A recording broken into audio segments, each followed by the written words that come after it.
The Mekong Delta, Republic of Vietnam. The Viet Cong soldiers who operated in the waterways and villages of the Mekong Delta had, by 1967, developed a healthy respect for the particular kind of danger that appeared from the water at night, without warning, operated with lethal efficiency, and disappeared before anyone could organize a response. They called them the men with green faces.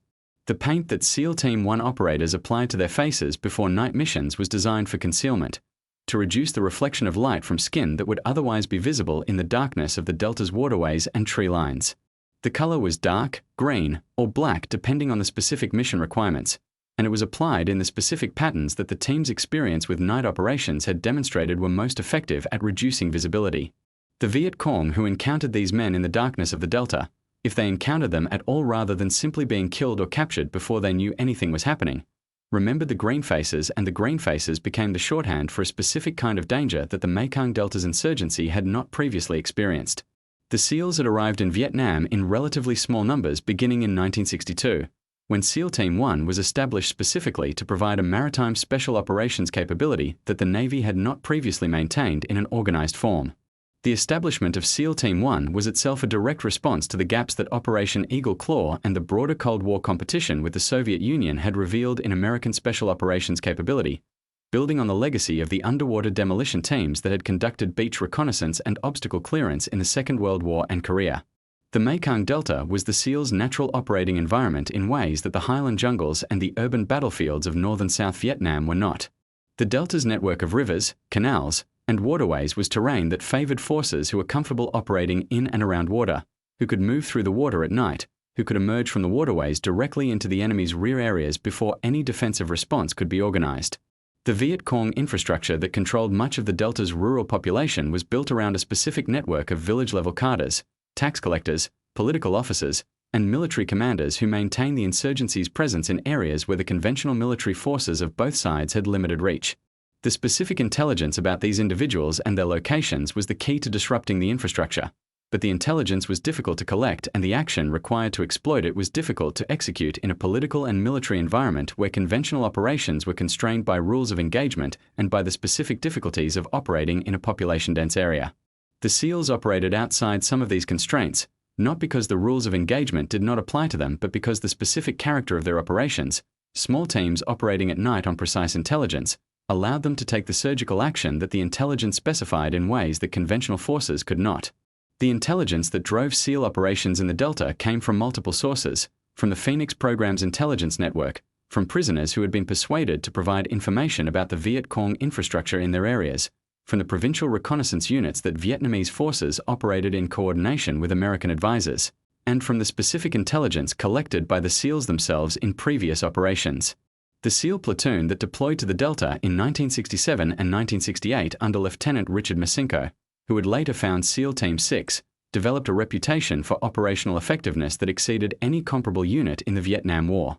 Their kill and capture ratio, the number of Viet Cong killed or captured per operation, was substantially higher than the ratio produced by conventional military operations of comparable size. The efficiency reflected the specific advantage of small teams operating on precise intelligence against specific targets, but it also reflected the training and the selection process that had produced the operators themselves. SEAL training in the 1960s was already the most demanding initial training in the American military, producing the specific combination of physical endurance, technical competence, and mental toughness that the Delta operations required. The specific operations that defined the SEAL's Mekong Delta campaign were small unit actions that rarely appeared in newspaper reports, and that were classified at levels that prevented public disclosure for years after the events. A typical SEAL patrol in the Delta would begin with intelligence that identified a specific Viet Cong cadre member, a village tax collector, a political officer, a military commander, in a specific village or location.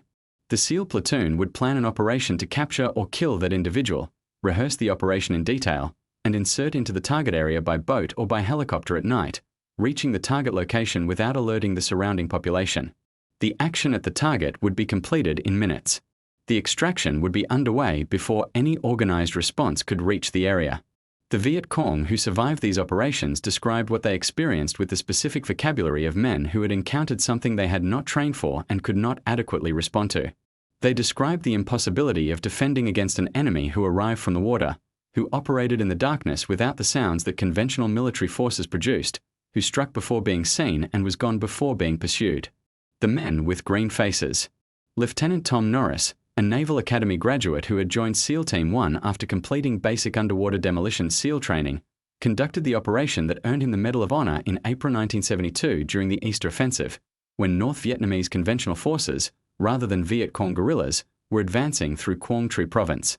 2 American airmen had been shot down behind North Vietnamese lines in the most heavily defended area of Quang Tri Province.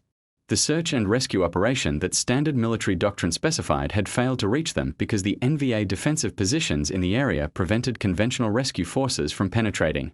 Norris, with 1 South Vietnamese SEAL and 2 additional SEALs providing cover, infiltrated the NVA-controlled area over 3 nights, finding first 1 downed airman and extracting him through NVA positions that the extraction element engaged in the firefights that the extraction route produced, and then returning for the 2nd airman on the 3rd night in an operation that covered more than 6 miles behind enemy lines. He was awarded the Medal of Honor.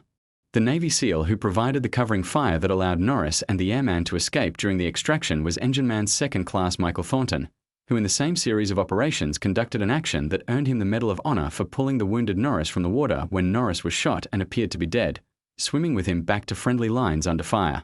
2 Medals of Honor from the same small unit operation. The concentration of courage and capability that a SEAL platoon represented was rarely demonstrated more clearly than in those 2 days in Quang Tri Province in April 1972. The SEALs in the Mekong Delta produced statistics that their commanders cited as evidence of the specific effectiveness of the small unit targeted operations approach, and that their critics cited as evidence of the specific moral complexity of targeted killing operations in a counterinsurgency environment where the intelligence was sometimes wrong and the consequences of being wrong were lethal. The moral complexity was real.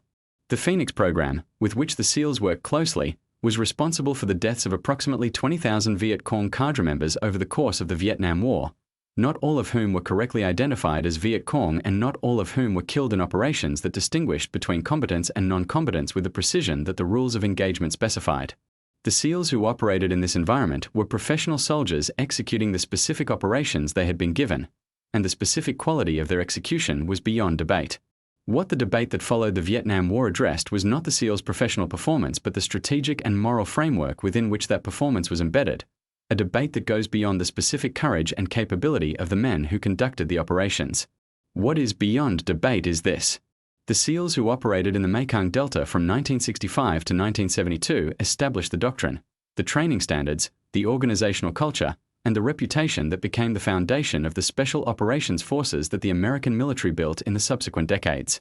The men who found Saddam Hussein in his spider hole were the institutional descendants of the SEALs who found Viet Cong cadre members in their huts in the Delta. The men who flew to Abbottabad and killed Osama bin Laden were the institutional descendants of Tom Norris and Michael Thornton, who went back for their man under impossible conditions because going back for your man is what SEALs do. The men with green faces in the Delta established the standard. Every SEAL who followed them has been measured by it. The green faces are gone. The standard remains.